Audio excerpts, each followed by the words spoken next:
Welcome, Spartans, to Mission Debrief. We're playing every mission of the mainline Halo video game series in chronological order, discussing our experiences and sprinkling in a little lore along the way. If you'd like to play along and have your thoughts read on the show, email us at podcastevolved@gmail.com or drop us a tweet at podcastevolved on Twitter. We'll be playing the Reclaimer mission from Halo 4 on the next episode. You can also support the show by visiting Podcast Evolved on Patreon. This episode, we're debriefing the Infinity mission from Halo 4. I'm your host, Colin Perkins, alongside David Arnold. Hello, everybody. And Krista Brown. Halo Infinite hype! No, it's the ship. No, it's Infinite. Ship, it says it right there. It says it right there. Let me change the script. Excuse me. Last mission was Forerunner. Chief and Cortana discovered the source of the Infinity's communication issues. A central satellite sandwiched between two beam thingies that were causing the interference. Our armored hero set out to deactivate the two beam pylons and then catch a ride back home with a UNSC super carrier. But the planet's warrior servants, the Prometheans, had other plans. Fighting through hordes of our new metal enemies and more Covenant, John and Cortana shut down the pylons and activated the satellite to contact Infinity. However, turns out that giant orange ball wasn't actually a satellite. It was a cryptum holding an ancient Forerunner prisoner. Say hello to the Didact. Hello. Hello. This mission is Infinity. I put Infinity. God damn it, Halo Infinite. You got it. Woo! The UNSC Infinity crash lands in the jungle of Requiem, and the Didact takes chase. After tracking down one of the ship's recon detachments, Master Chief meets Ship Commander Thomas Lasky, who is accompanied by a new brand of Spartan. Led by Spartan Commander Sarah Palmer, the Spartan 4s help John and Cortana reach the Infinity. She's changing my notes. I'm changing Infinity reach to the Infinite. Infinity and repel the Didact's attack. The date of the game is just July still. It's in that July time frame, that late July time frame. July's popular. 2557. All right. So we've seen the Didact, and he went off and chased after the.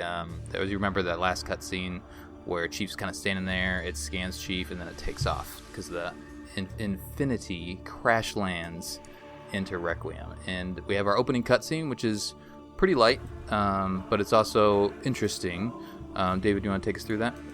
It's pretty much nothing. It pretty much just shows kind of Chief appearing in front of the Infinity, some Covenant ships attacking it, and the big satellite, which is the Cryptum, I guess, is like, kind of ship. Do they really refer to it ever as the Cryptum? Like, I don't know. I don't know if it's ever referred to as just. I don't think it's ever referred to. I think it's called the Didact ship, I guess. Yeah, I guess so. Yeah. Well, that's a Technically, different it's a thing that Cryptum. pops up. But Yeah. I mean, I think so. So it's like scanning aggressively. The Very aggressive scanning. Very I didn't know aggressively scanning scanning could Infinity. be aggressive until Halo 4. very aggressive scanning.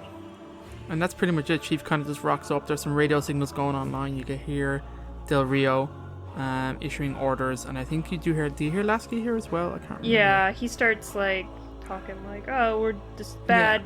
And then Master Chief's like, "Hi, I'm Master Chief," and Lasky's like, "What?" Well, yeah, that's true. They do make contact here. Yep. So now we're in the jungle, and we're trying to find... I guess we're trying to find our way to, the Infinity and try to track down this Lasky guy. Who, if you've watched Forward Unto Dawn, you know who he is. If you haven't... Shame on you. Then we're gonna track this dude down. What do you guys think of this jungle? It's This pretty was- jungly. It's interesting to note that this was the E3 demo, this mission. Yeah. There's some changes to it. I'll have in the trivia later on, but I forgot about that. This was the E3 demo. I always associate it as that. I don't know why, but I always think of the first E3 demo in the jungle every time I start this mission. I mean, I like the aesthetic. I think it's cool. I'm trying to think. We've played all the games. What is it? A throwback to anything? It kind of... There's a The jungle. start of in- Halo Unique. 3. Halo 3. Yeah. There's jungle in Halo 1 343 Guilty Spark as well. That's true. Yep. The kind of swamp. It's a swampy area, yeah. It's to me, it doesn't feel like any of them. No. It has a totally unique feel, this mission. And I think the Prometheans just give Halo a completely different feel than any other enemy. Yes. I agree, and I don't like it. Whatever, it's fine. You heard me give it enough about it. I gotta say, they are more annoying in Halo 4. Yeah. We kind of talked about that in the last mission when we met them. You do first encounter a Marine. It's a Promethean that just essentially killed a guy. Jimenez, I believe his name is, but you find his IFF tag. I didn't look what IFF means. Is that like friend or foe? That's kind of popped up at some point. Yes, exactly what it is. Okay. So you grab that, and then we're essentially kind of sleuthing our way. We're playing detective. We're doing detective vision, right? Although we're not. Well, we kind of do get detective vision later. But we're winding our way through the jungle in order to track down Lasky and the Infinity crew. But you do pick up that DMR, that sweet DMR right away. It's so beautiful. Mm-hmm. This is Talk the about first, the DMR. This is the first Halo game with the battle rifle and the DMR in the same game. Yeah. So the DMR was in Reach? Is that right? Yeah. And it was called the DMR too? Yeah. It was. Yes. Okay. But that didn't have the battle rifle. Yeah, to your Nope. point. We got them both now. I know, so choose Take your pick. wisely. Eh? Do you like the DMR better than, let's see, the carbine? Yes. Yeah, I'd say yes. The human weapons so just too. generally feel better. Mm-hmm. I agree. Plus it has the sound and it feels like it's punching somebody in the face It does. instead of like the high-pitched the carbine where you can fire it off super quick, so this has a low rate of fire, but it does feel like it's hitting harder. And it's fun to make those crawlers pop, that's for sure. Yes. Oh, those kill shots. They're so annoying. So satisfying. Yeah, so lots of crawlers in this area. This is going to be a tough area to walk through, so I'm not going to do a really good job of that, so forgive me. Because it's very windy and very jungly, and some of the cool features are you can actually get up on a lot of these, I guess they're trees and vines that are around in the area. David, do you stay low in this, or are you climbing around trying to get like the high ground? I'm pretty much a low and slow kind of guy. I had a DMR and the Magnum here, so I spent a lot of time just kind of popping headshots when I could. Mm-hmm. There is a shotgun in the middle of the jungle that I did pick up because one of the things the Promethean Knights will do sometimes, if you get enough shots on them where you break their shield, if you're far enough away from them, they'll do a crazy teleport charge and swipe with their sword on you. If you totally forgot they did that when Me I was too. like, I died it the first time. I'm like, oh yeah, it's almost a one-hit kill. Mm-hmm. Especially if they have any of your shield gone, you're more or less likely to survive. So I had the shotgun to you can kind of side dodge it a little bit if you keep your momentum going and kind of start shooting them. Which is what I did. The way it works is he does kind of a crazy pose for like maybe 2 seconds and then does it. So he goes to the place where he started the pose. So the moment he poses, as long as you move, he won't hit you. Oh, where you were. Yeah, it goes right started. to where you were when he started the pose. So you just back up a bit. Yeah, it's once you can identify the signs that he's going to do that, it's not as hard to side dodge it. But when you totally forget about the mechanic entirely, it's quite jarring. It's like, oh, I'm dead. Interesting.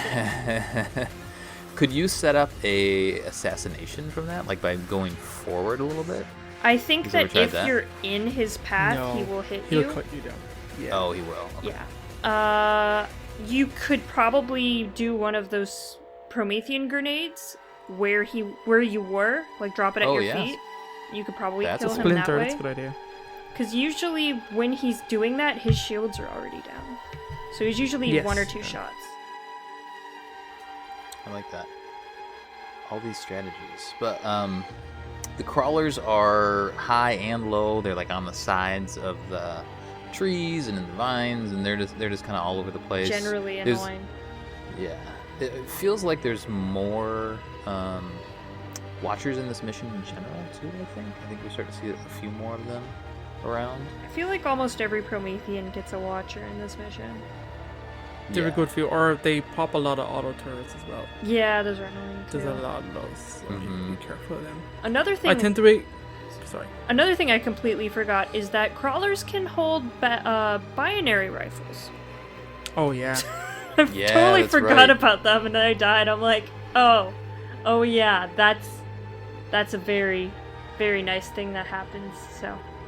You see that little ball, your face turned into a round little ball, and then, that's the binary rifle shooting at you. They do like a little charge up before they hit you, so you know they're gonna do it, but they're always up in the trees, they're never on the ground, so you always have to be looking for them.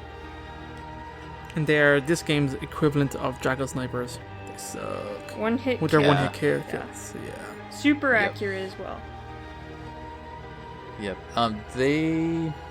It's just the turrets that have that charged sound, right? You can only see you're right. The crawlers. So like if you see the crawler out of the corner of your eye, like with that little kind of that orangey ball, you just got to start moving or sidestepping because they're gonna hit you in the face. If you make it a little farther up through the jungle, you're gonna see a Marine and a Promethean kill each other, and it's really cool.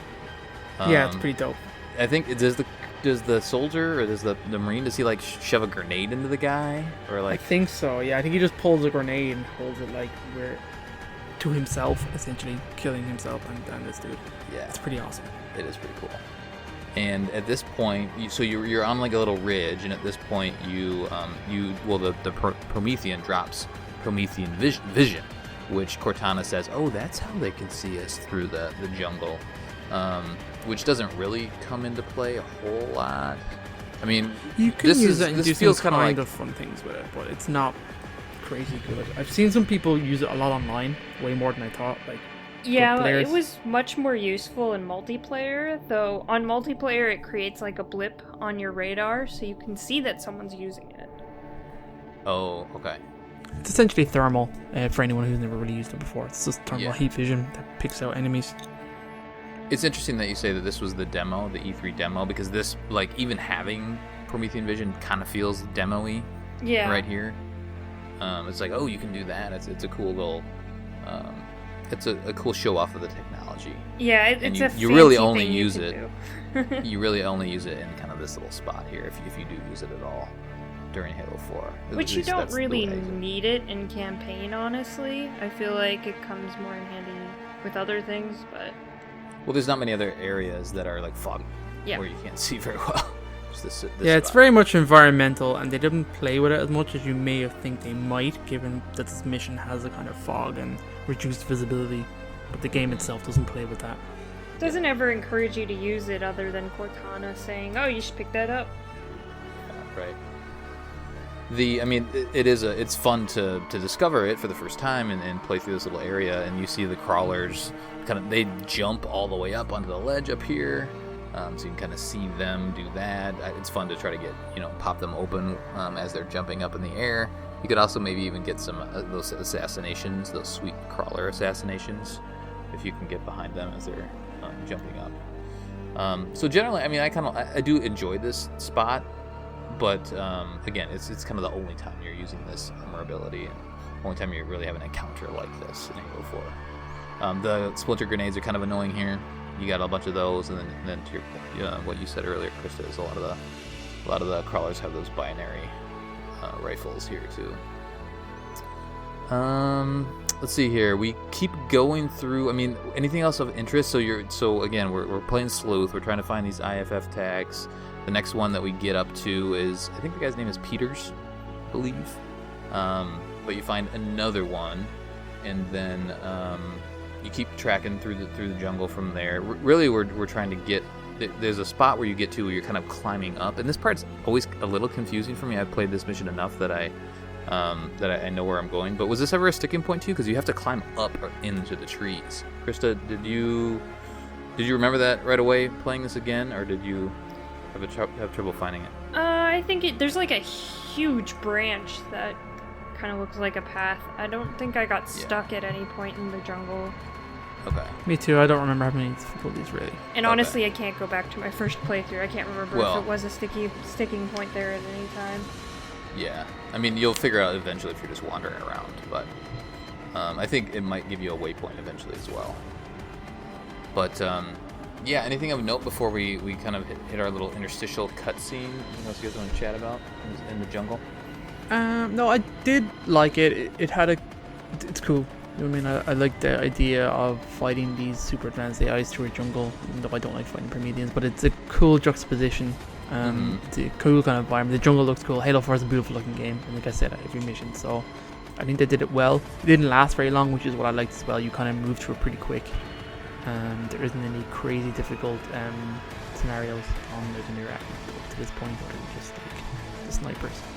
Yeah, I mean, there's more jungle on the other side, and there is a little bit of a difficult spot we'll talk about here in a little bit. But let's talk about this cutscene. David?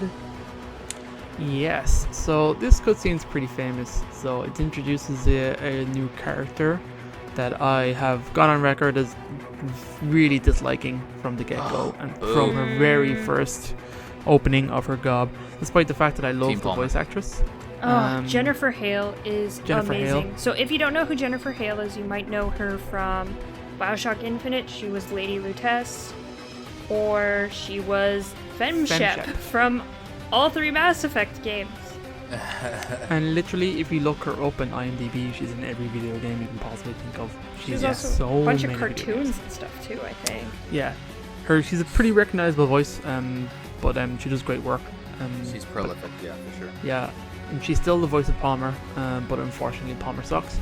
So this cutscene. Nope. I thought you'd be taller.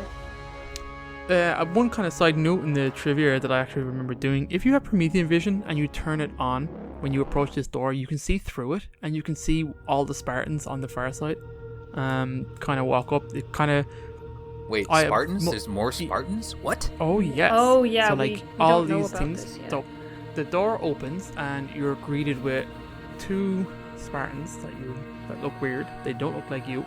They're clearly wearing Spartan armor. They're shorter than you are. And another female Spartan with no helmet. There's more. I think there's like 4. There's like, yeah, I think there's like 4, I want to say. There's more. If you lose your thermal vision, there's more there than actually show up in the cutscene. Oh, okay.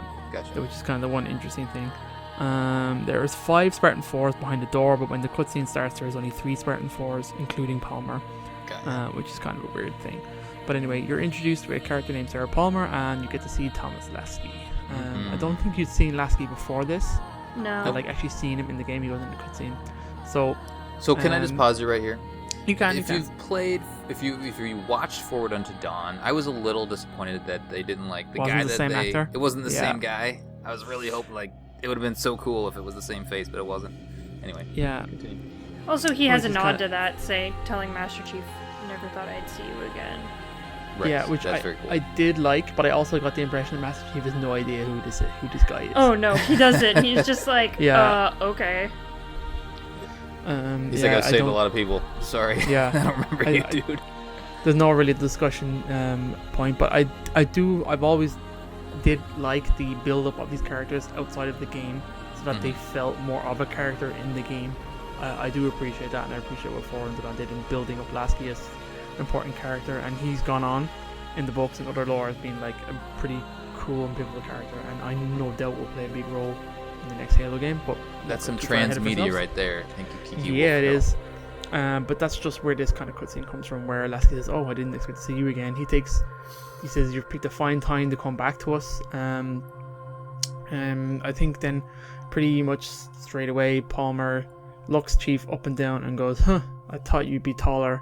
Which is such a shitty bitch line. Why? Why is it a bad line? Tell me. She's a shitty bitch. I don't know. Let's talk about this. This is important. It clearly cements the differences between a Spartan 2 and a Spartan 4. And that the standards are way, way lower in terms of like even the mentality of the people that were taking. And you get somebody who really disrespectful of the Master Chief. She's a commander though. Like she's way up there on the chain. Right? Yeah. But like what is she done? Exactly, Colin. Exactly. So, no, Master Chief. Let me just go ahead. I'll say my piece. Where we're coming from right now. This is the first time Chief has interacted with humanity in several years. Mm-hmm. And the last time they saw him, he literally saved the galaxy, like all of it. And that's a very well-known fact that everybody knows. I mean, it's not a hidden secret thing. That's out there. Do you know what I mean? And Master Chief was already a legendary figure at the beginning of Halo 3. Now imagine what he's like now.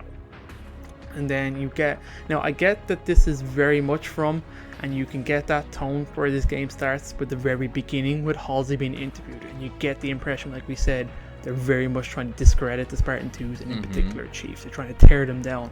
So you can see that, and even when we get into Del Rio and stuff like that, how they interact with Chief is not at all what we're used to seeing.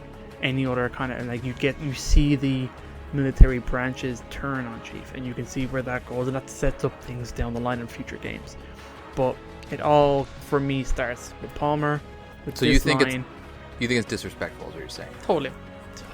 She's really smarmy, and that's her character. She's like that in like the comics. She's portrayed that way. Like, I don't like her in the comics either. I've read it, the Escalation comics and stuff like that. I'll build up her character arc and stuff like that, and take on the events that come after this game and stuff. But that's just who she is. Krista, how do you feel about this? I don't really like her much either. I think she's she's in Spartan Ops, isn't she? I guess she's a little better there. But I mean, she's like just a throwaway character right now. You have no idea who this lady is, and she just pulls two middle fingers at Master Chief. It's just like, what? You think it's that disrespectful? Oh man. Okay. F you. Well, I thought you'd be taller. It's like. So don't you think really I was dead. But don't you think it's almost like, because Master Chief has been gone for 4 years and he's become this legacy? Like, you think of like your heroes. Think of somebody like, I don't know. Okay, bad example, but think of Tom Cruise, right? He's in all these movies. Say what you want about who he is, but he's a good actor. He's in a bunch of action movies. It's things that we love. He's a short dude, right? But if you in your mind, he's not short. In your mind, because he's in all of these cool things that you've seen and you've enjoyed, you build him up as like this kind of giant person, right? And then when you actually meet him, you're like, oh, this guy's like 5'6". So in my mind, it's almost like, hey, you're this big deal. And granted, she has her place. She's a commander, so like she's established as a leader of this next group of Spartans, and so she's gonna have an aura about her. But it's almost like, hey, I've heard all of these things about you. Like, you're amazing.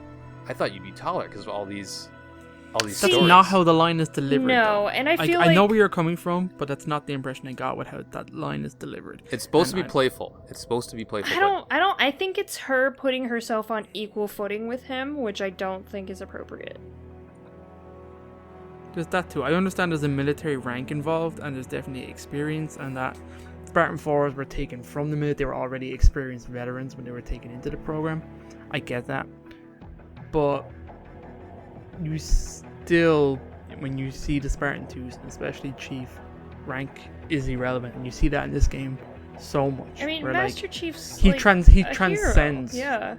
Yeah. He absolutely, you see that hero status unlike anyone else, and I get that that's maybe where she's coming from, that like from her military dogma that like you don't overstep your rank, and you see that in the cutscenes and the way that she portrays herself as being a total I don't know, Marine, like a total career military person where she doesn't branch out any stronger. And then she's a couple of lines as well where you can kind of see that like she just doesn't want to go against Chief because she knows she get her ass handed to her. Do you know what I mean? There's an element of that too. I also think it's just banter that isn't earned. I feel like especially there's no rapport yet. Yeah, there's no rapport with this character. This is the first time she's ever meeting him, and this is kind of the way she does it. It's not like, hey, Master Chief, I appreciate everything you've done for the galaxy, but I thought you'd be taller. Like, there's a way to do that with, because that's the first thing she's ever said to the guy. It isn't like, wow, you're alive. It isn't like, nice to meet you, Master Chief. It's not anything like that. And I feel like if there was a introductory line right before I thought you'd be taller, it wouldn't have been taken so poorly. Sure, yeah. Like if maybe in the second part of this cutscene, maybe like she made a jab at him or something like that after like she showed respect. Yeah. Something like that. I could see that. Yeah, because I mean, Lasky's like, wow, Master Chief, it's really nice to meet you. I'm glad you're here to help us. I mean, Master Chief came out of nowhere to help him. Yeah, and we understand Lasky's backstory between Chief. Mm-hmm. So there is even if Chief doesn't feel it, there is a rapport there. You know what I mean? There is history to build on, and if you can understand where Lasky's coming from, even with a trolley line. But even then, he's not like into the big hero worship that maybe not like sycophantic or anything like that. You know what I mean? He's just respectful, but then instantly moves into, he has a playfulness to how he talks to Chief, which I prefer than how Palmer was executed. In terms of like, okay, we're going to get back into the cutscene now, but the radio kind of kicks over. Obviously, Lasky's pinned down. He's lost all his pelicans. He's got wounded. They were sent on a scouting run, and Del Rio gets in contact with the radio transmissions. The Infinity's under heavy attack. Del Rio is saying that you need to get out there and find where the gravitational distortion is. It's obviously something that's holding Infinity down. He sent Lasky out to find out where that is. Cortana makes a comment that he sent you on a scouting mission in the middle of attack, and then Del Rio tries to which is again a point against Del Rio, and then it's Lasky tries to defend him in terms of the commander thought that he could fight and give support at the same time. Obviously, they was clearly misunderstood the gravity of the situation, and the forces arrayed against him. And Lasky asks for evac. There says, "Hell no! Get your ass in gear. Go and out to that gravity well." Mm-hmm. So then there's a kind of talk that's tense between Palmer and Lasky. They obviously have a good working relationship here. Mm-hmm. Again, that's way more fleshed out in comics and stuff like that later on. But there is more media there for you to find and understand kind of the subtleties of what's going on in these the interaction between them. Pretty much Palmer says like, we're not going anywhere. We got wounded. We can't walk them out of here. They're not going to make it. So that's a side comment. All their pelicans crashed. So every single one. I just want to say we didn't even get to see a pelican. It's just they're all crashed. Then you cut to Lasky turns and goes, "I have a favor to ask. I know you're only just here. Are you any good at clearing LZs?" Which is a funny moment. And then Chief says, "I've done it once or twice in my time," which is kind of a cool line. I like Chief with a bit of sense of humor to him, which is the first time we've ever really kind of seen that outside of like the bit of banter between him and Cortana. But again, as we've said numerous times, Halo 4 is the farthest we've ever gone with Chief as a character, which is awesome, and it's great to see these interactions between other people. I also like how dismissive he is as Palmer, like you're supposed to be. He doesn't even give a shit.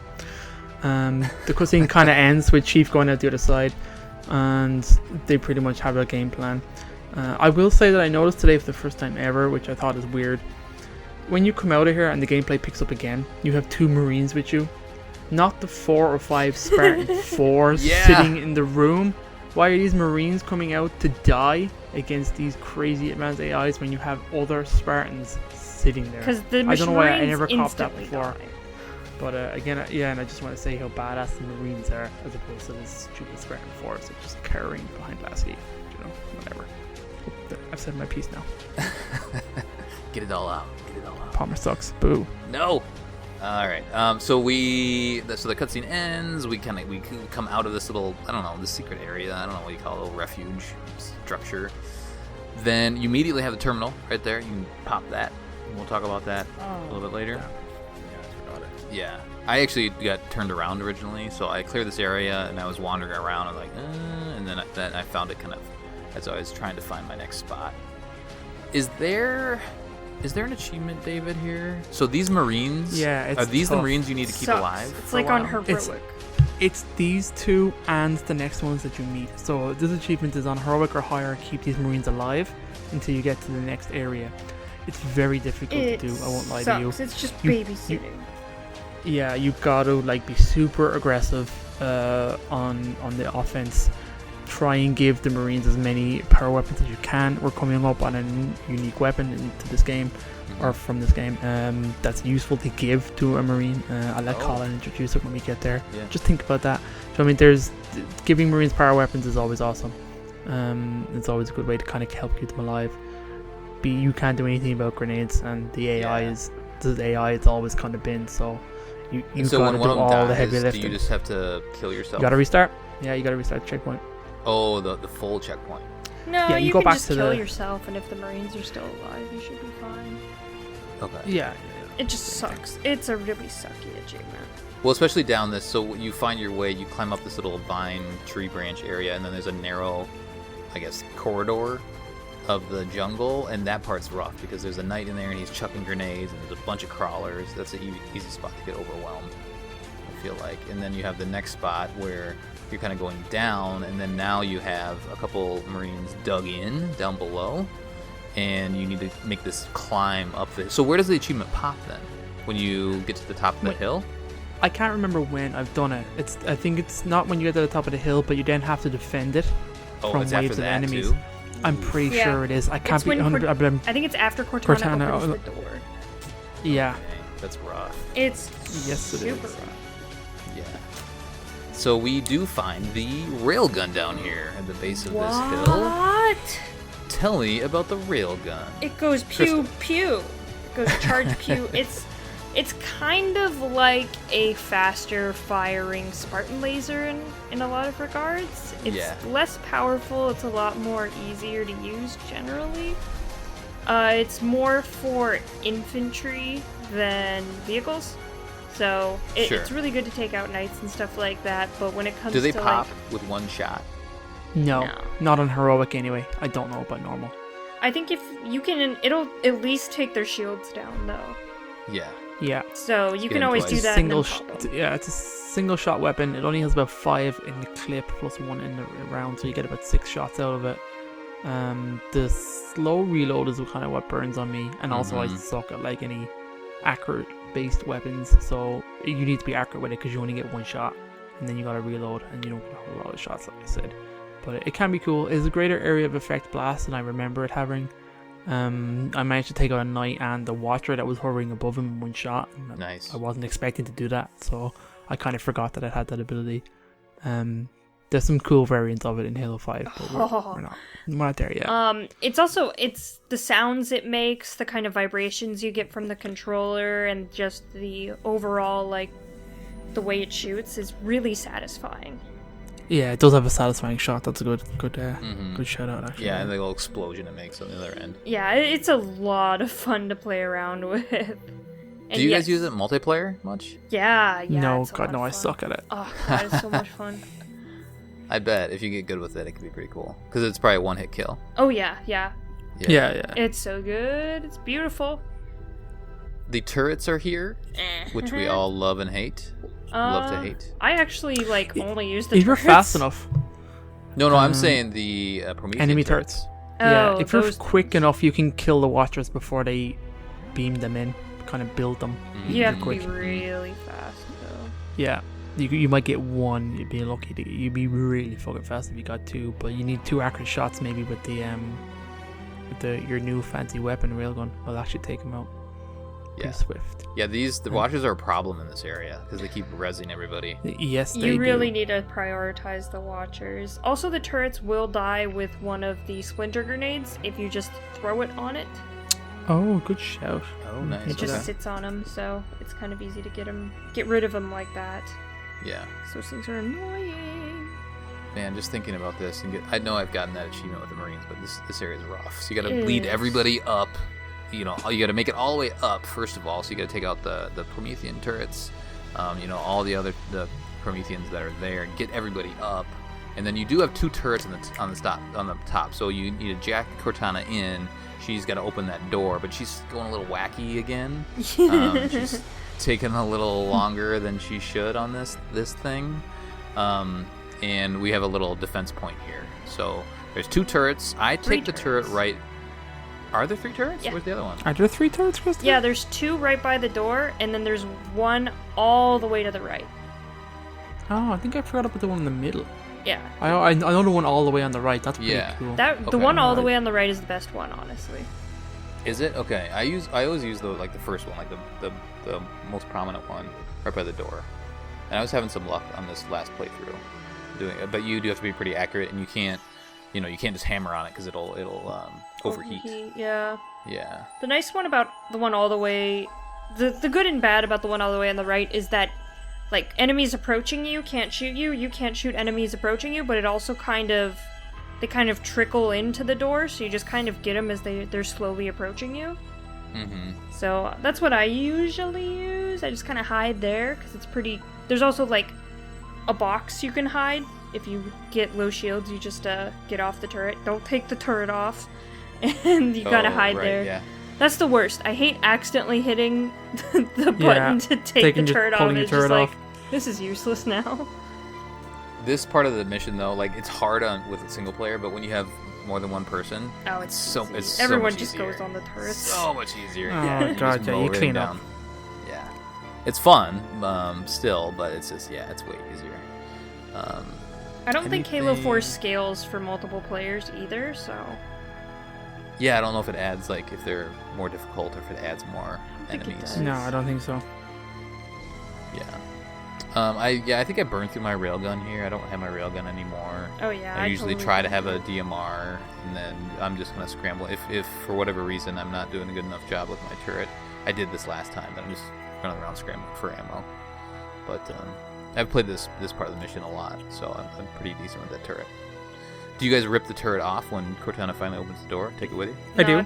I do indeed. Every time. It's way too slow. Oh, yeah, you're plodding along. That's true. You can't sprint. That's right. You do. So you go through this door, and there's a cave thing that you're crawling through or plodding through now, and then you see a Promethean at the end, and you kind of... Cortana makes a comment here. He's like, "What is he doing?" Because it looks like he's like almost dancing. Orders. He's like in the issuing disco. Orders. Yeah. Mm-hmm. He's disco dancing. He's issuing orders because now the Covenant are here, and they are starting to team up. They're starting to realize, hey, we're on the same squad. We're on the same team. Team Didact. Let's go. It's good to note that you can run straight up to that knight and assassinate him there. You can? Yes, you can. If you approach him, his animation doesn't stop, so you can just assassinate him there. Oh, I didn't. I tried it a couple times. Which is why you don't grab the turret and you just run up to him and assassinate him. That could have been my problem. Yeah. So you have to pretty much sprint right straight. Yeah, down. You sprint right over there. Yeah, you do. Yeah. Because the dialogue, it has to be before the dialogue ends, because then he just pretty much immediately turns around after that animation.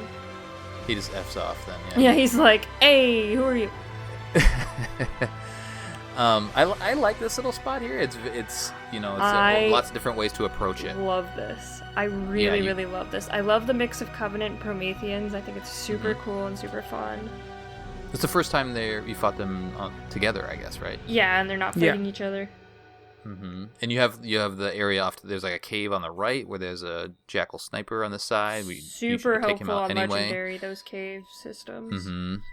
Yes. Yep, take them out, and then you have a bunch of people you can see the LZ there. That's what's in the distance. That's the spot you're trying to clear, so you can get a Pelican to pick you up. But, I mean, it's a fun area. I mean, I think my approach here is I usually go up on that side, take out that jackal, and then I kind of camp out in the middle a little bit to kind of clear out there's a bunch of grunts down there with some needle rifles that could be problems. Oh, I wish they had needle rifles. Yeah. Needlers. Needlers. Don't say needle rifles. It gets me all hot and bothered. You love me a good needle rifle, you know what I'm saying? The blood of Suban in Halo 5. Oof. Gimme, more of that, please. Stop talking dirty, Chris. I know, super combine me, eh? Oh my god. Anyway, then I will kind of wind back up to where we came in and then kind of clear people out from a distance. David, what do you do? I almost exclusively go right. I have a turret here, so most of the time I stand at the top of the entrance and just mow down whatever's in front of me, try and take out those jackals. There's a jackal with a carbine on your right, so you need to be careful. He'll try and snipe you. So I try and take him out pretty early and either grab that. Pretty much the turret's almost dead at this point, empty. So I either drop it and pick up there is a rail rifle here. Mm-hmm. And it's got full ammo, so that's pretty useful at clearing out the knights that also teleport in. There's a couple spots, I think, with railguns. Yeah. There's about two, I'd say, alright. Yeah, this level's good for dropping ammo. And then once the dropship comes in, I kind of wait for everything to drop off. And then I go out attack again, launch as many grenades as I can while they're dropping off. Yep. And try and catch them. get a good multi-kill, and that's the end of the mission. There's a good. What's not the mission? No, there's still a lot left. David. Yeah, that's what catches me out. I always think this is the end of the mission. I do too. It feels like I totally forgot about it. Yeah. We had a couple battle wagons to deal with too. Those fancy Promethean knights. Oh, I forgot that's what they're called. And battle wagons. I usually the kind ones with scatter shots. Yep. I usually things. lead them into that cave that's on the right side, and then do a splinter grenade or two. It's really nice of them to personally deliver me a scattershot. They're like Amazon. It's like, here you go. Thank you. That was less than 1 day shipping. Thanks. Krista, anything different on this? I pretty much immediately grab the carbine and just start picking off everyone. And then once people are sufficiently picked off, I do the same thing as David and just lob grenades once the Phantom's coming down. And by then I usually have those scatter shots from the battle wagons and just murder everything. Yeah. Is there 1 or 2 drop? I think there's 2. There might be 2, I think. 1 drop. One? I think there's only one. There's only 1 for me today. Okay. For sure. You got it fresh in your mind. You know what I'm saying? So then we have Pelican come pick us up, and we hop on in that bad boy. That's the LZ. And then meanwhile, so you cleared this LZ, but meanwhile, I think Palmer and Lasky, they must have gotten into a different one, because they then hop on the line and say, hey, we'll meet you over at I think it's like hangar something on the Infinity ship. So now you need to fight your way to Infinity. Go ahead. Yeah, I think it's more that you go first, so they send you out, and then it's like the Pelican either comes back or a second comes in and picks them up with the wounded and brings them straight to Infinity. That makes sense. But you have to fight your way in. I'm guessing. That makes sense. That's what they're trying to do. It's kind of not really much of a cutscene. It's just kind of a little bit of gameplay and a little bit of talk, and then you kind of load back in, and then you're now fighting with Spartan Force. So what is this area now? What is this? What's this wreckage? Is it Infinity? I think it couldn't be. It's not. I don't think it is Infinity, because Infinity brushes itself off at the end of this and acts like nothing happened. And just lifts up. Yeah. This must be just Forward Unto Dawn stuff. I would imagine the Forward Unto Dawn's actual crash area is way bigger than what we saw in the first mission, second mission. It's not that big. We're a ways away. The ship isn't that big. It would be really convenient if Infinity landed right on top of Forward Unto Dawn's wreckage. But when I was going through today, I was also trying to think of what is this I'm going through, because it's not Infinity, but it doesn't look Forerunner and doesn't look Covenant. So if you guys remember, Infinity also houses a bunch of warships in its belly, so Infinity could have had some of those deployed as it got sucked into the gravity well. Of course, they're not big enough, and then broke off and I guess crash landed, possibly. That's a very good possible shout, because it definitely looks human. On that's only by process of elimination. It's kind of nondescript metallic areas on fire. Yeah. Because for the rest of the game, Infinity looks like it just got made. It looks pretty much in pristine condition, so... Yeah. Yeah, I mean, maybe there's some engineers on the ship that we don't know about, but they don't bring them forward at all. That's actually possible, because... Did they have... I mean, they could have had engineers. There's the Kilo 5 trilogy is kind of the origins of Infinity, and they had at least 1 or 2 on there. They had enough to make more engineers. I don't think it has engineers on the ship, though, because of how under wraps the engineers are during Kilo 5, and I imagine during the start of this as well. So they may have been there for the installation of the engines for sure that Halsey was working on, but I'm pretty sure they're kept separate from almost exclusively most other people, especially outside of Oni. Yeah. So this ship. So I don't think they're on there. Yeah, technically the Kilo 5 trilogy Infinity wasn't running a full staff, and I would imagine the Infinity's actually deployed and doing missions at this point, so I'd imagine it would be at full staff at this point. So they're probably just at Midnight Facility or something like that. I think so. Or Trevelyan. So we have these Spartans now. We're instead of our instantly buddies, the Marines, we have Spartans with us. Do we know these Spartans are just kind of nondescript Spartans, right? Yeah, they're just losers. Just Spartan Force. I think they're part of Team Majestic. which I think is just that's Spartan Ops, I think.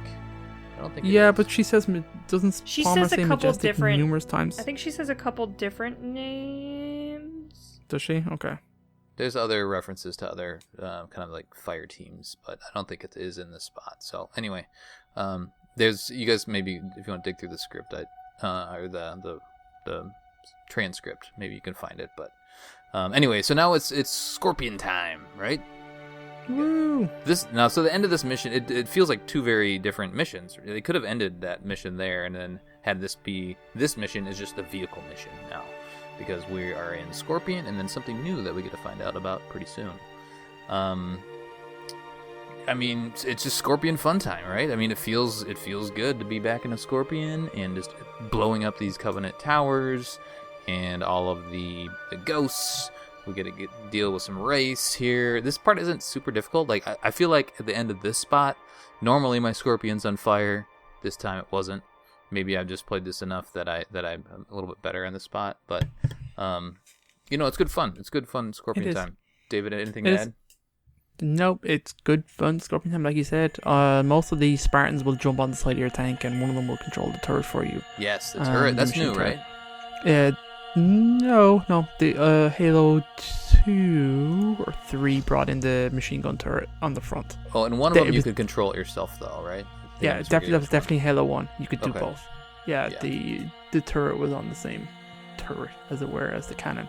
But I think it was Halo 2 that brought in the second thing. I can't remember. Yeah, I think you're right.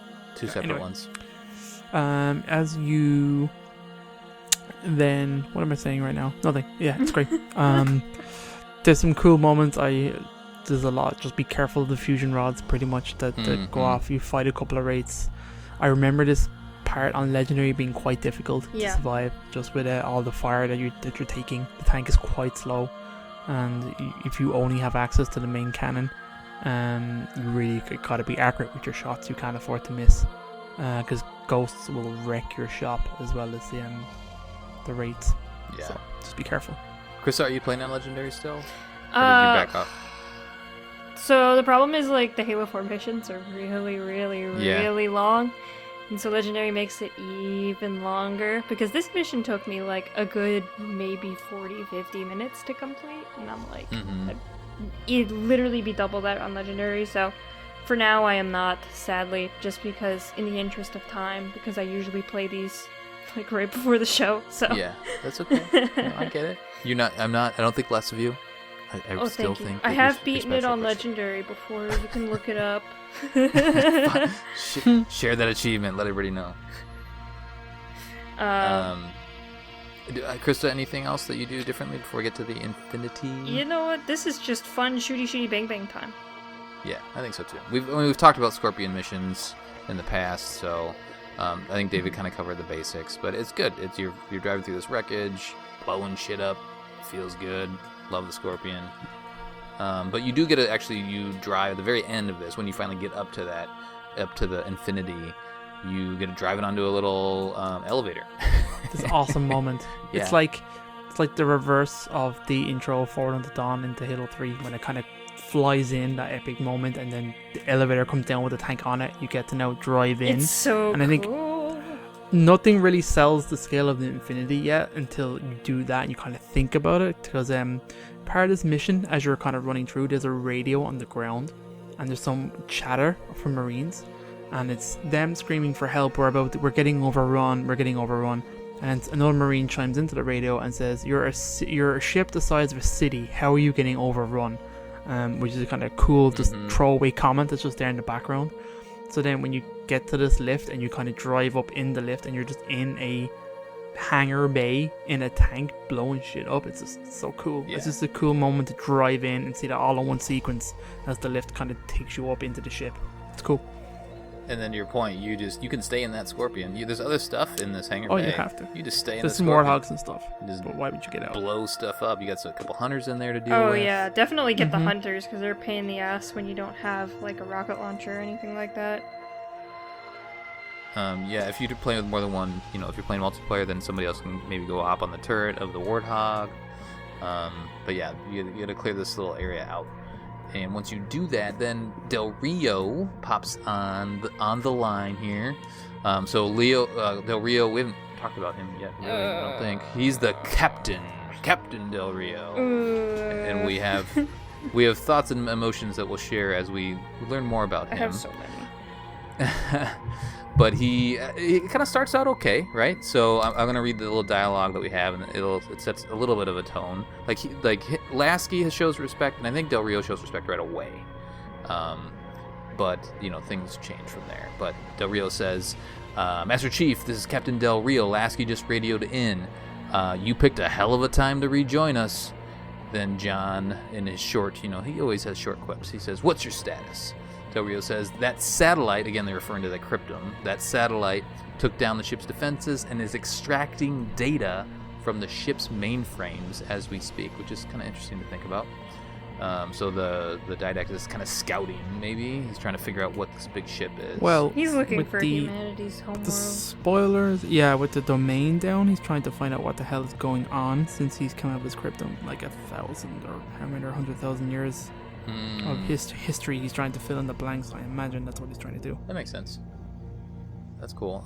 So John says, so he's trying to extract the data. John says, "Can we break the connection?" Del Rio says, "Main point of contact's on the ship's upper hull. The fastest route is through the main maintenance causeway. There's a mantis docked inside the door. Take it. You'll need the extra firepower." What the hell is a mantis, David? Oh, we're about to find out, my friend. So, the Mantis gets one of the coolest intros of the vehicle, where you go into these doors, they open up, and then you push a button, and then up spins out of the ground this awesome walker. And it has a cool spin where you see the front of it, and it spins around to the back, and it kind of collapses down. You jump to get into it. I will say I kind of love the Mantis. It is cool. The idea of it is cool. It's a mech. It's a mini mech. It's a mini mech. It has a chain gun on its right arm and it's some rockets on the left. And I hate the rockets. I hate the mechanic of how they work. Why? Oh man, I hate you, David. I hate you. Signing off. See you guys later. You get 5 shots. You get 5 shots that you can shoot individually, and then it has the world's slowest reload, where it reloads all 5 of them at once. You can also hold down the left trigger and charge up your rockets and fire them all in one salvo. Again, it has a super slow rate of fire and super slow reload that I really dislike. And the reason why I dislike it is this mission on Legendary. Later on, when you're on the top, we can get to it. But again, the Mantis is a cool walker. You have, like I said, a chain gun that has a cooldown period, and you've infinite ammo in your rocket launcher and chain gun.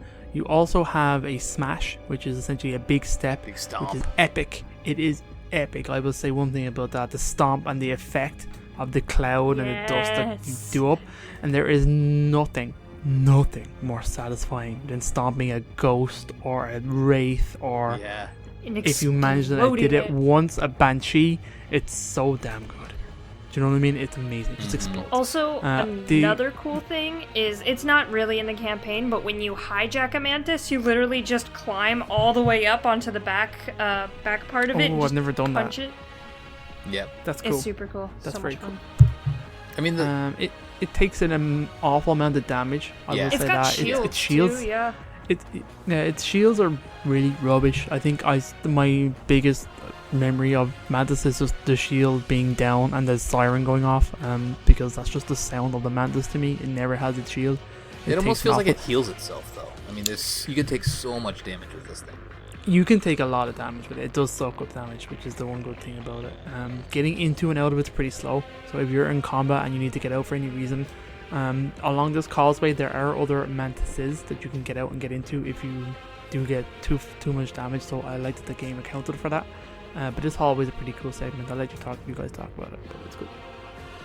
Well, I mean, you kind of shit on it a little bit. How dare you, Dave? I'm a fan.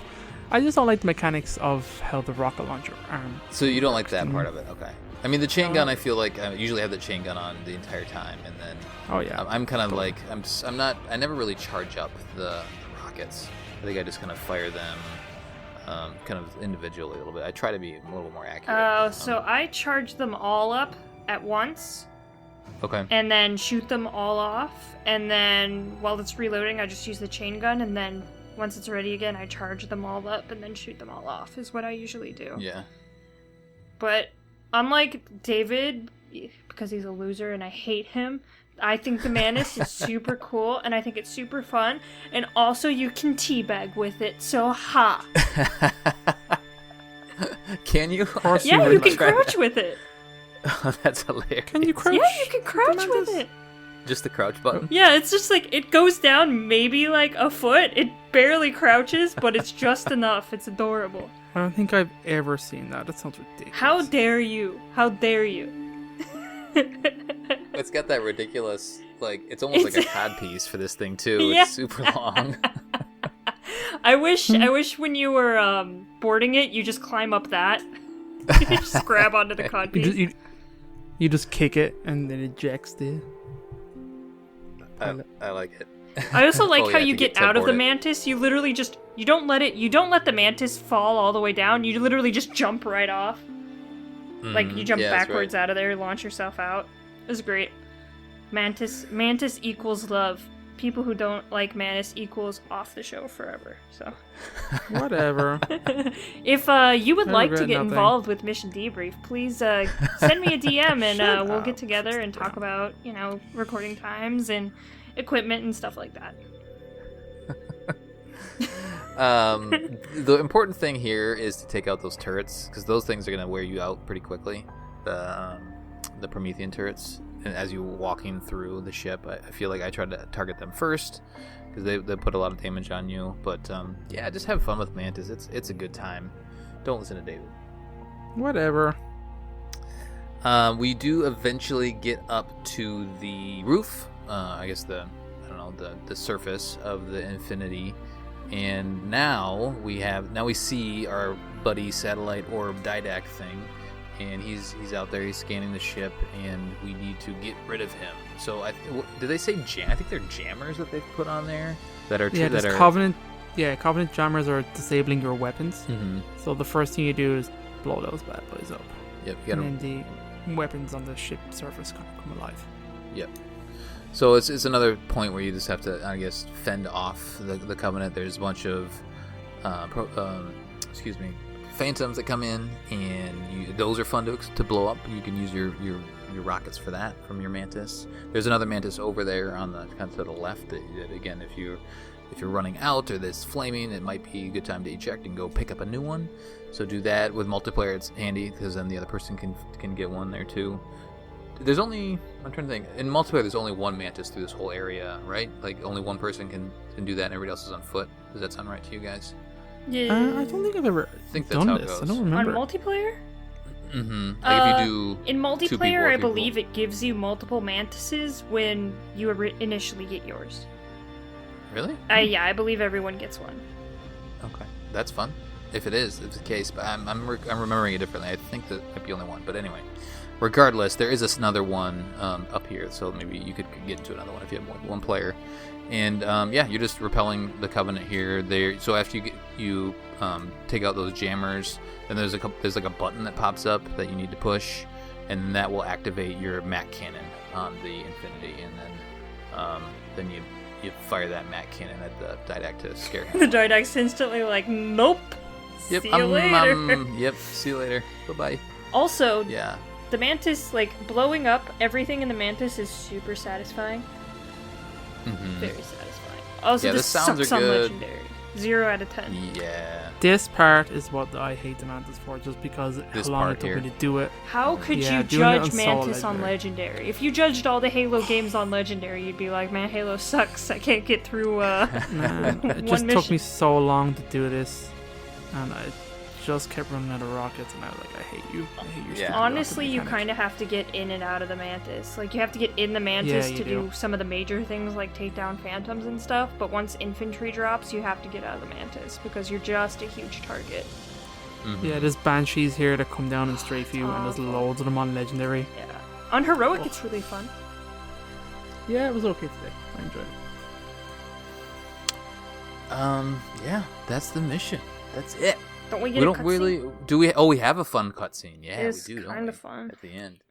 Yeah, it's pretty. Mr. Pretty Dummy, cool. Mr. Stupid Head. David, do you want to take us through it? I don't know, Colin. Do I? I think you do. All right. Okay. I do.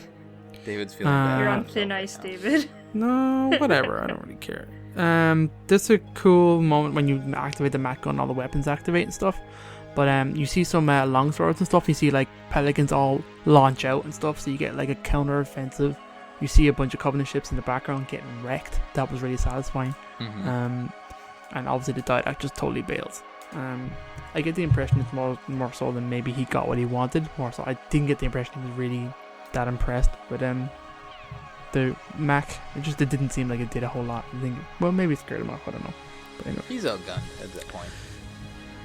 Yes, he is. Then we get the cutscene, which is kind of It's like a debrief. It's like a mission it's like a debrief. Yeah. Oh yeah. my gosh! It's just an episode of Mission Debrief with the worst hosts ever. Yeah. Del Rio and So Palmer. then you get the proper introduction of this duo of Del Rio, Palmer, and Lasky, and you're in like the CIC, which is the command center in Infinity. You get this kind of big table.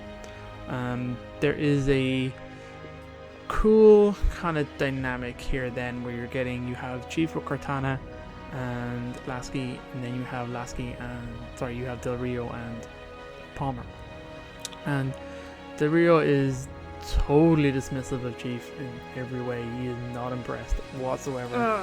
He is pretty much saying, right, we have to get out of here. We need to go back to this. They explain their mission. They explain their mission. Yeah, they say their mission and what they're doing. He says where they're analyzing the Prometheans, and Cortana is like, this is totally new. It could be native to wherever we are.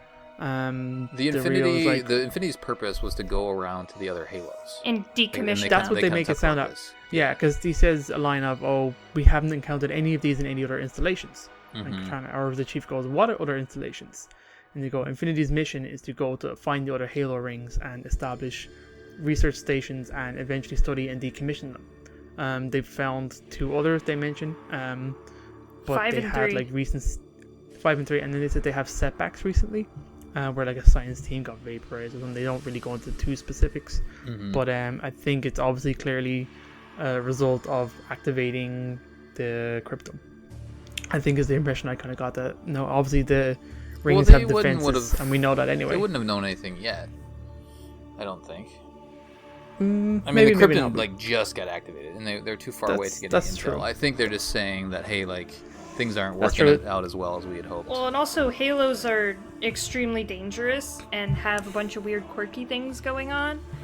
What is it? That's true. We've already been to 5, but 3 is a brand new one that we haven't seen yet. Yeah, so they mentioned 3 here. Yeah. So there's a quick shot of that base, which will foreshadow something that happens later on.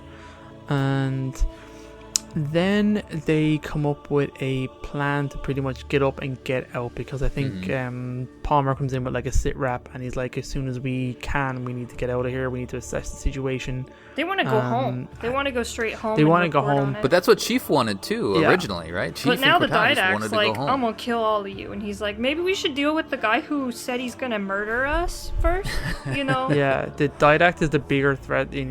Both John and Cortana agree. And then Del Rio is having none of it because he's in charge and he's the big boss man. He's a big. And he says, it's like a face. first contact scenario, so they've never met the Prometheans before. These guys don't know the Didact. They didn't see the Didact, right? They see this floaty ship thingy. They think that it's just a bunch of more Prometheans in there. And so they don't have all that history or because we've read about him in Halo 3 and all this other stuff, and we saw how huge he was and what he could do in the earlier cutscene in the last mission. So they don't have that perspective, and so I think it's right for Del Rio is like, hey, we got to get the hell out of here, right? And I mean, I think his perspective is like, let's get all of our ship to safety, and then he's more or less saying like, we're gonna come back, but we gotta get out, prepare ourselves, come back with a bigger force later. But the other thing, Del Rio is way too by the books and has trouble actually like improvising on the spot, and you see that a lot in Halo 4, where he just can't think past just basic protocols. Sure, because like he knows his orders, or like he's going by the book. Yeah, he's going extremely by the book. And just as a note, Del Rio was appointed here by Lord Hood, and Lasky was appointed by the head of Oni, Parangoski, so You can kind of see which one possibly is better. Not to shit on Hood, but yeah, no, but Hood very clearly states why he picked Del Rio for the man that he is by the book and can be reliable to do exactly what Hood thinks he should do. So therefore, he knows to give a ship this big to him is a safe bet. Yeah, but as opposed to the Infinity is very much a, take the punches as they come kind of mission. So I feel like you need someone who can adapt to situations a little better. I think. Yeah, and also they just made Del Rio like a huge dick. Like all of his dialogue. Yeah, and stuff. they did it on purpose. They totally did it on purpose. That's fine. He sells his character and plays that character very well. I very much get the impression that he got his ass kicked and realized how out of his depth he is, and now he wants to go back and lick his wounds and get like orders because he can't fucking make decisions for himself. I think very much he just kind of got the shot. Also, just saying, like, whoever plays the voice actor of Del Rio does a very good job. Like, even as much as I hate the character Del Rio, I think they pull him off really well. Yeah, he nailed it. And his facial expressions are amazing, and I think he did a good job there. We kind of skimmed over, but one of the installations they found gave them these glyphs arranged in a certain pattern, and it has the Didact symbol in the middle, and that's actually, when it got decoded, gave them the coordinates for Requiem. So they didn't actually find Chief's signal, they were given these coordinates, I imagine maybe by the Didact, or it just so happens to decrypt the location of Requiem, and then they showed up here. So that's kind of important to note. So it just so happened that Chief was floating nearby. I think so. And then they picked up the tag and then followed in. Palmer does show up and say, "Sir, Gypsy Company is prepped and ready to roll on your orders." So they mentioned Gypsy Company here. I knew I heard it somewhere. So like that's where she comes in her very military style and hands Del Rio a report and then stomps off and does her little fancy military strut and then takes the position of non-importance to the side. She's just like such a like. They didn't even know what to do with her. They're just like, put her in the background so people know she's still around. It's like, what? I feel like Palmer would have been a really cool character if she was portrayed differently. Yeah, I think I think it's clear, and we'll see her, in Spartan Ops and things like that. They could have done a lot more with her character for sure. I mean, there's a comic book series that read that and get provide some background to her. But some of the things that happen in there too don't really help her out. She gets 2 of her own games and stuff like that as well. But anyway, one of the cool lines I do want to mention is that John is like shocked by Del Rio trying to leave, and he's like, "John, Infinity drove the Didact away. He's vulnerable." And Del Rio goes, "He isn't the only one." And I like that. I like that's a cool line. He's definitely having digs at John, having digs at Cortana, and I think maybe I got the impression he was putting it on them as opposed to referring to the fact that Infinity is vulnerable. I thought he was very much attacking Chief and Cortana in this moment, which I thought was cool. And that's pretty much it. He says, "I know you of all people would appreciate the benefit for living to fight another day." And then that's pretty much it. That's an interesting comment though, because I think he's saying it because we've found Chief, but Chief never has any sort of self-preservation about him. He's always running head first into the fire. Right? Yeah. Like, I mean, there's a plan, and Cortana figures out a plan, but he's like, all right, let's just go do stuff. Let's go run in, and there's that immediate threat. Let's go take care of that immediate threat. He never really steps back, says, okay, all right, here's what we're going to do. And I need some backup, and I need other things. He's running head first into it. So it's an interesting, maybe, misconception that Del Rio has. I think it's more, his comment is more about, hey, we just found you somehow. And you happen to be alive, don't you think you'll want to maybe live a little more? Yeah, I don't know. It's just weird. It's a very weird decision from a very strange person. So. Sure.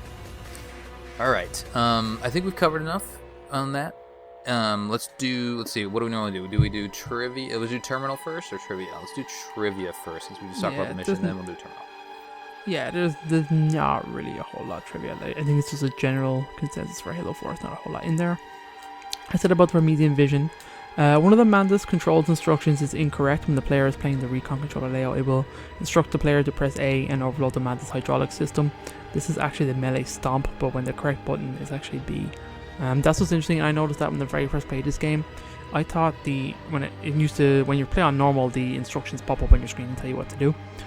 When it says overload the Mantis hydraulic system, I thought this was something you were supposed to be able to do that wasn't in melee. I actually thought it was like a jump or something, like a boost, or like you were. That's what I obviously thought, and I thought like, oh man, did they cut like an ability out of the mantis? But it was actually just the control scheme was wrong. That's actually what the melee is, the stomp. If you overloading the hydraulics. I see. Okay, yeah, I think I remember that. Okay. Yeah. Palmer's quip about John's height is likely a reference to the often used marine combat dialogue in Combat Evolved, which is, whoa, he's taller than I thought. So that could be it. Maybe they just overthought it. Yeah. Maybe. Regardless of the weapons carried on before rallying to Alpha Sierra Foxtrot, your loadout will always be reset to the assault rifle and DMR with a Promethean Vision armor ability once you touch down. Yeah, that's kind of annoying, honestly. Just so you know. It's a little bit annoying, yeah. So that's it really. There's not a whole lot else that we haven't already discussed. There you go. Alright. Let's do some terminal. Hey! Okay. So this is a terminal. It's called Charim Hakor. So Charim Hakor is the ancient Forerunner designation for Earth, or human designation. Tyrene. Oh, it is. Charim Hakor. That's where they found the certain somebody. Oh yeah, certain place. So Charim Hakor is a big Forerunner planet. I always get those two mixed up, but regardless, this is the Didact and the Librarian. They are on an unknown halo. Probably none of the halos that we will ever see because it's in the Forerunner period.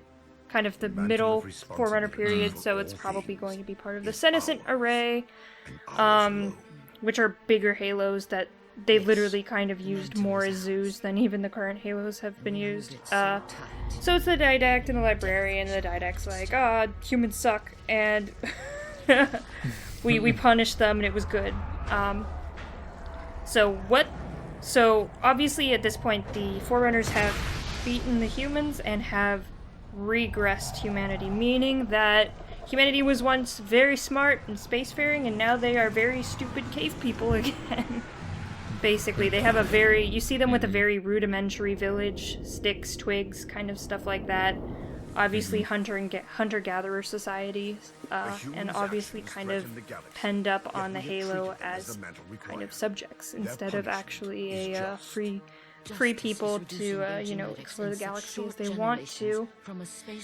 But this is after, I think we've talked about it a little bit, like there was an initial war and the Forerunners pushed the humans back, but the Forerunners, I don't know, for some reason, the Forerunners still, they repopulated areas, or they're researching, I guess, the humans, right? So the Forerunners at this point think the humans have the cure for the Flood.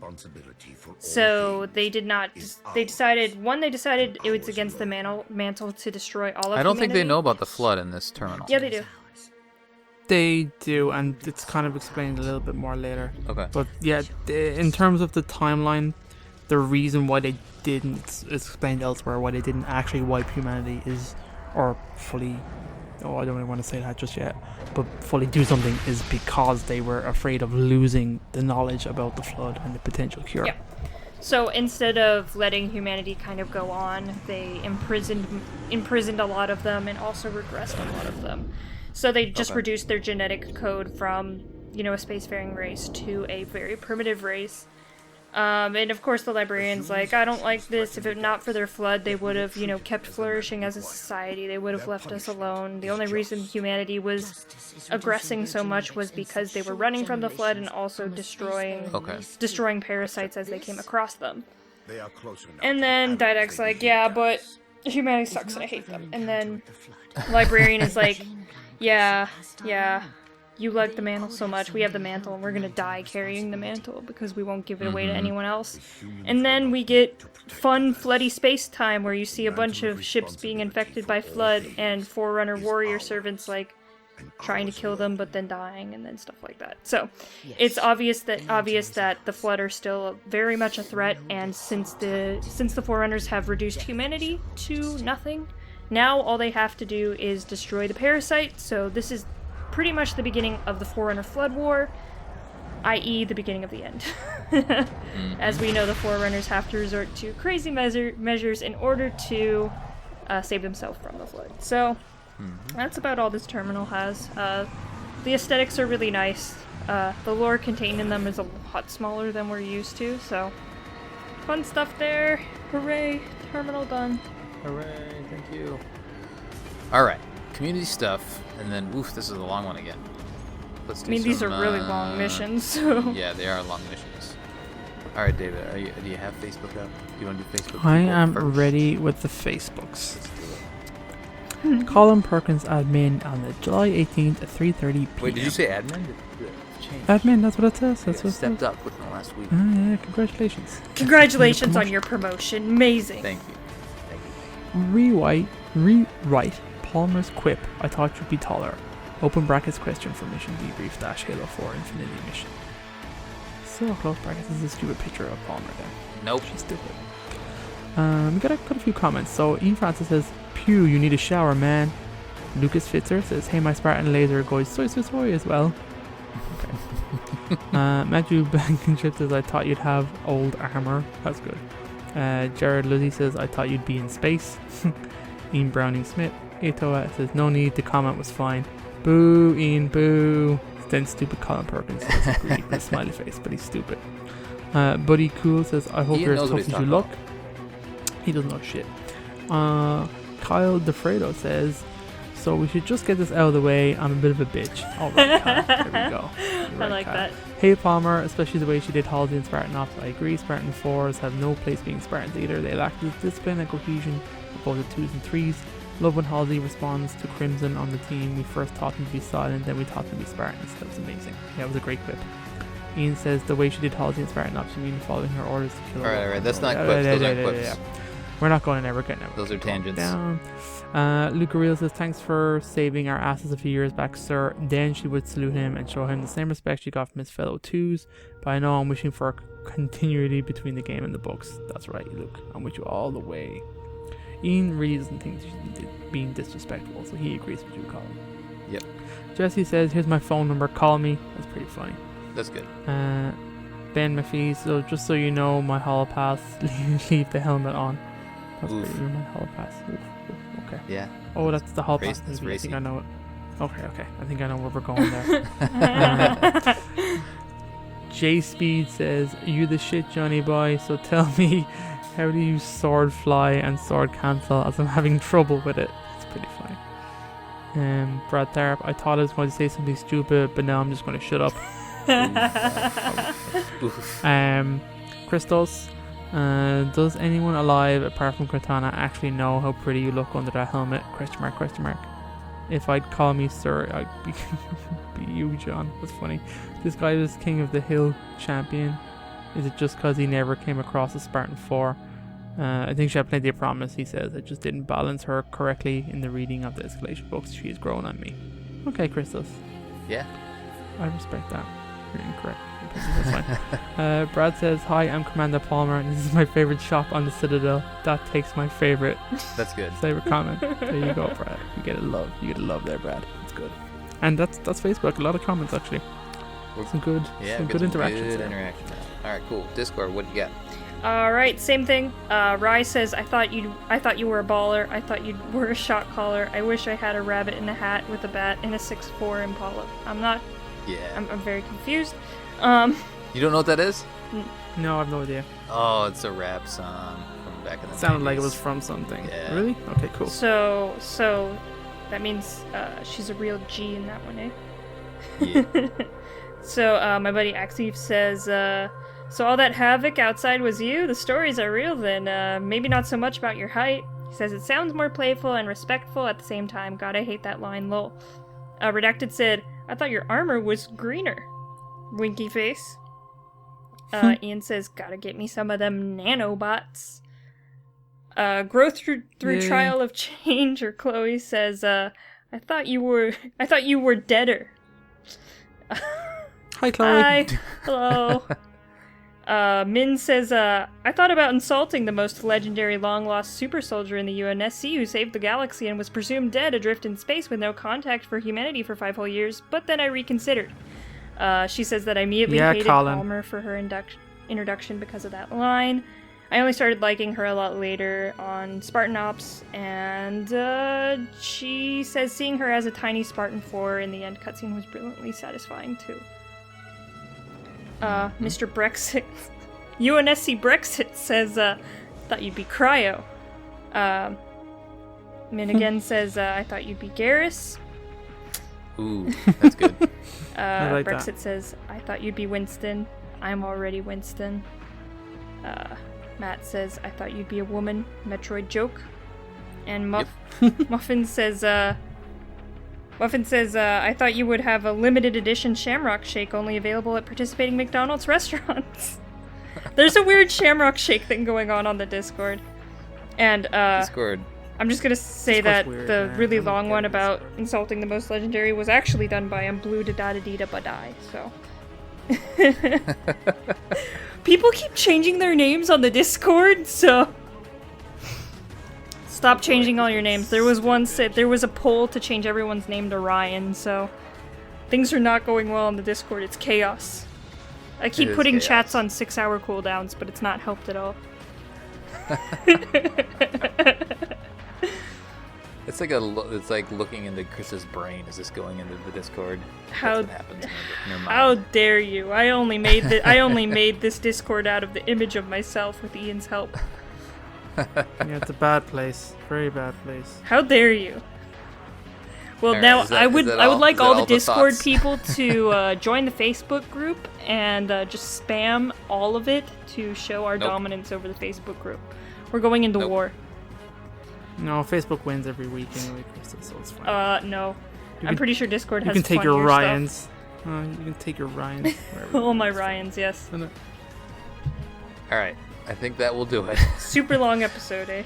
for our Yes. debriefing of the Infinity mission. You forgot to Infinite. change that one. Halo Infinite. From Halo 4. On the next episode, we'll be covering Reclaimer. Send us your thoughts at podcastevolved@gmail.com or drop us a tweet at podcastevolved on Twitter. Until next time, evolve. Bye. Krista ruined it.